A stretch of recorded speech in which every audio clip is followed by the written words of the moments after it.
Good morning, afternoon or evening. Today I've got a replay showing a pretty decent island match. For once it's an island map with a decent amount of resources, enough to last the Industrial Revolution with two separate islands. So I'm just going to skip this first few bits until there's some combat, as island maps can be quite boring as they're just really building up your economy until you get ready to attack each other. So, and here we're back with the first attack from me. I landed in the wrong place here, as you can see. He was ready for me. He must have seen my sampans over here, but I landed with some macemen. I quite like to do this strategy on island maps. It doesn't always work. Like here, he's got archers, but it doesn't really cost much, and I'm already going medieval, almost there, and he's not even started his medieval upgrade. So it doesn't hurt me too much.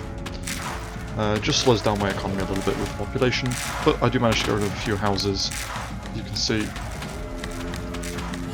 if you look at his economy, he's not got the greatest wood economy. It's there, but it's not big enough to replace all these houses he's lost. I think he lost maybe 4 houses.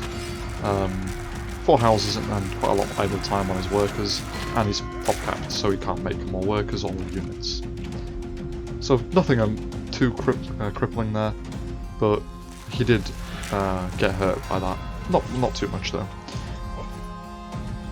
You can see I start making junks. My economy is also not doing great here. Same problem as he's having. Even with 32 workers on wood, I'm still struggling. Just because I'm building fishing boats and junks.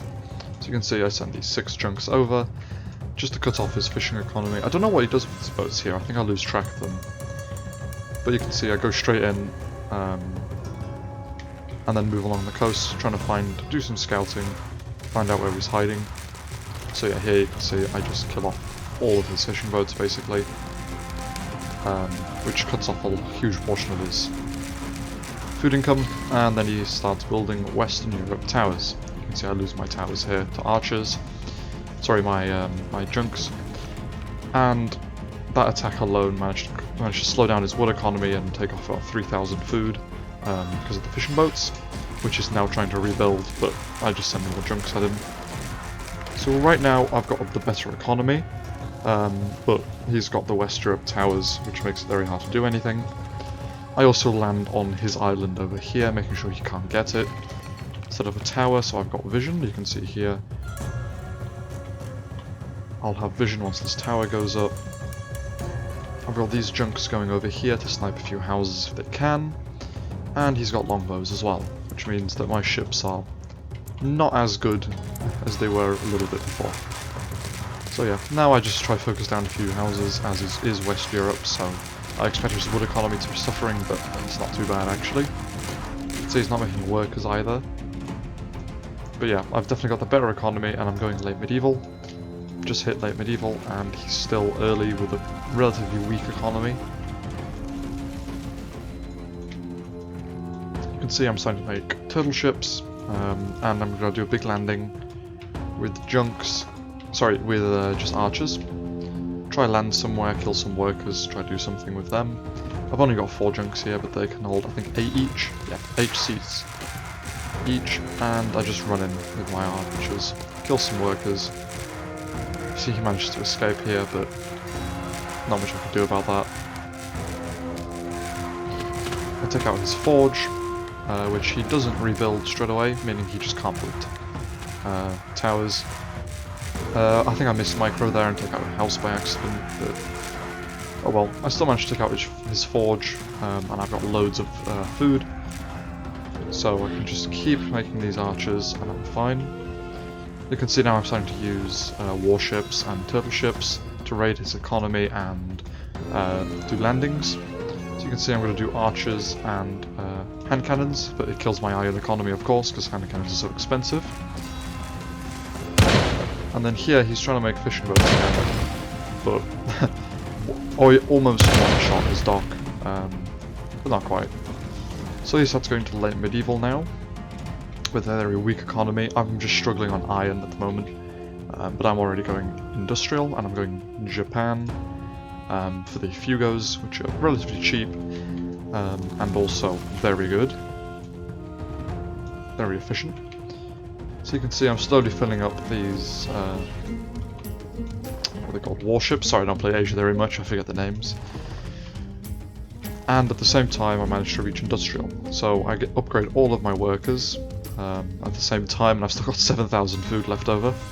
So I upgrade all my fishing boats and get the population upgrade. You can see here, turtle ships take out the Longbowmen, and I make a bit of a landing on this peninsula. I should have landed with some workers and built towers, but not much I can do about that. You can see I'd managed to take out his ships as well, so he couldn't land because he was going for this island over here. So I've got my archers and arquebusiers, I think they're arquebusiers. Yeah, the arquebusiers fighting Longbowmen, while my hand cannons at the moment die for the Longbowmen, but they do take out the ships and towers and so on. So you can see he's now going industrial Great Britain with actually a decent economy, but he just lost a lot of houses. And right now I'm just building up my economy, getting stuff built up, cleaning up my island, making room to build stuff later on, and I slowly start taking out his buildings, one by one, but he just rebuilds them in the back here, to an extra forge that he had to have rebuilt. You can see I just tried to fight off these Longbowmen so my hand cannon can do as much damage as possibly can, and it doesn't get much else done there. So right now there's going to be a little period of peace, with both of us building up economies and me getting my airfields up, just as he hit the Great Britain Industrial Revolution and starts upgrading his workers. At that time I've already got a really strong economy, but I'm just staying in IR1 as I don't need anything but the Fugos.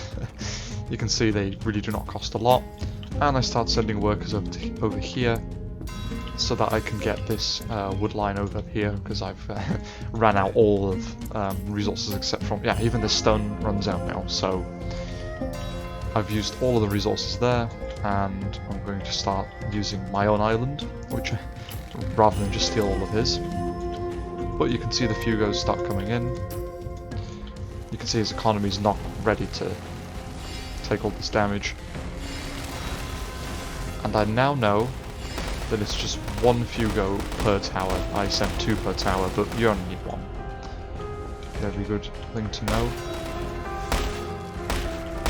And he does have light machine gunners, which stop, I think, all of my Fugos from reaching, not all of them, but almost all of my Fugos from reaching like his critical infrastructure, like his base. But you can see that light machine gunners managed to stop my attacks with the Fugos very effectively, to the point where he's stopping almost everything. Here I do a bit of a cruel strat and kill all of his workers, really, or almost all his workers, and really damage the wood line. So I tried to starve him out a little bit. I could have just kept doing this, actually, it was quite effective. And you can see at the same time I'm just attacking his mine while he's building it, and I destroy it just before he finishes it, so he loses a lot of resources there. But now you can see the only offensive unit I'm making is machine gunners and balloons, and I am preparing for tanks just in case this fails, as I know he has a lot of light machine gunners. Because I know he's got so many light machine gunners, I know that machine gun balloons might fail. Sorry, the balloons might fail. I do attempt to land here and build a machine gun tower, but his Longbowmen are ready. Bit of a miss micro there. And right now he's got no resources, iron, at least no iron, while I'm doing still quite well with my resources. And you can see I've managed to take this island and get vision over all of this area here, so I can see if you can see this bit. Really important, as now I'm moving my 10 bomber balloons into position while starting a diversion attack. So I just sent loads of Fugos all around here, so that my balloons can come in from the other side and kill him. And at the same time, I'm going to start making tanks and steamboats, just in case this attack does fail. Yeah, he does have an iron mine up now. It's not providing him nearly enough iron for all of his machine guns. And he is starting to run out of wood as well. He's used his stone. And you can see I send my machine gun trawlers in to start attacking, and then the Fugos go in just after while the machine gunners are occupied. Unfortunately, he shoots them all down again because they're so grouped up, I think. And before he notices, I'm already bombing this town hall, or almost bombing this town hall. So you can see he does try to repair here in just a few seconds. Of course, the light machine gunners actually do really well here. You just start repairing, but all I do is send out one guy with a bomb, one bomber balloon to hit them, and the last salvo of bombs. And there you go. The end of the game. I think this was quite an interesting match, with my bombers coming in just now a little bit late, with the target of bombing the machine gunners. I don't think any of them get through. I know a few get through, and those bombs would have done a lot more if they were on time, but I hope you enjoyed. Thank you for watching, and enjoy the rest of your day.